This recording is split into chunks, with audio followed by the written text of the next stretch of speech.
Do want to get to your top stories this morning. A destructive fire ripped through a home on Woodbury in Sunday. This was before it spread to neighbors' homes.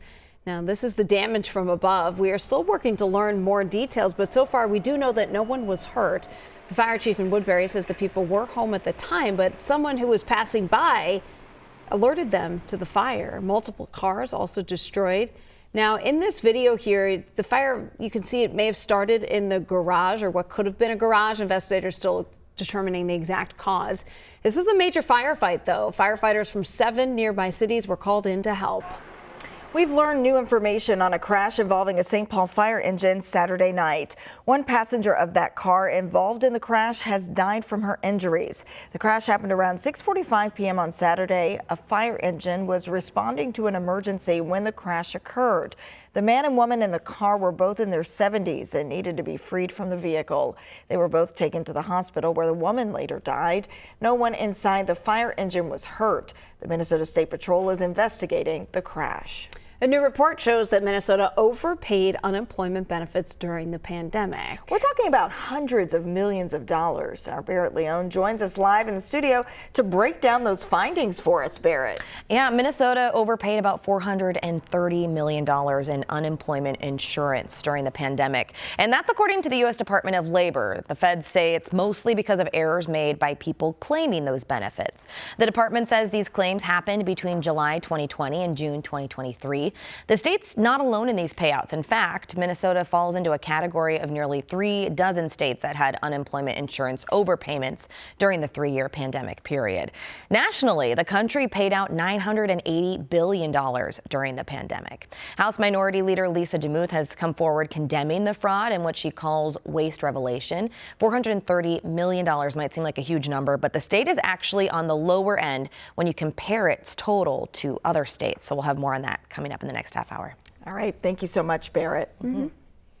It was just last weekend when Minneapolis police said that 10 violent incidents left 3 men dead and 7 other injured in a period of 3 days. Well, now the mother of one of those victims says that she's raising money to move. So this was just after 7 at night. It was on East 26th and Cedar last Saturday when Christina Sabata says her 20-year-old son was approached by a group attempting to rob him. Her son ran, but 2 bullets struck him. Sabata says that one of the shots went through her son's left elbow, another grazing his sternum, and went right through his right arm, shattering a bone and requiring a blood transfusion. And that attack now has shaken Sabata so much that she and her 2 sons are looking to leave the city of Minneapolis entirely.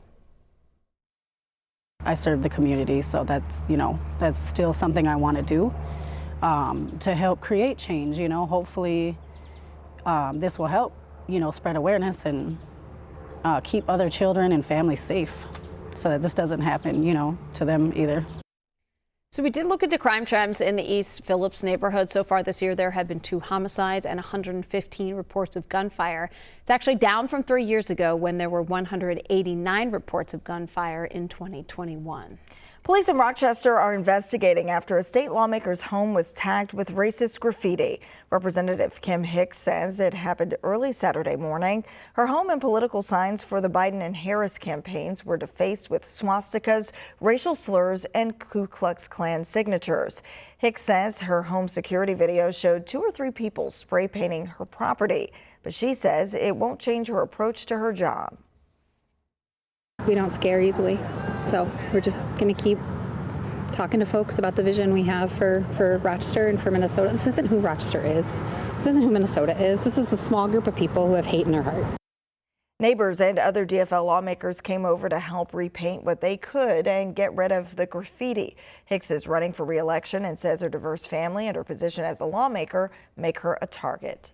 So the moment the nation learns who Vice President Kamala Harris is choosing for the other half of the Democratic ticket in November, it is coming up quickly. Harris has until tomorrow to choose her running mate. She met with prospects over the weekend, and those would include Arizona Senator Mark Kelly, our own governor here in Minnesota, Tim Walz, and Pennsylvania Governor Josh Shapiro.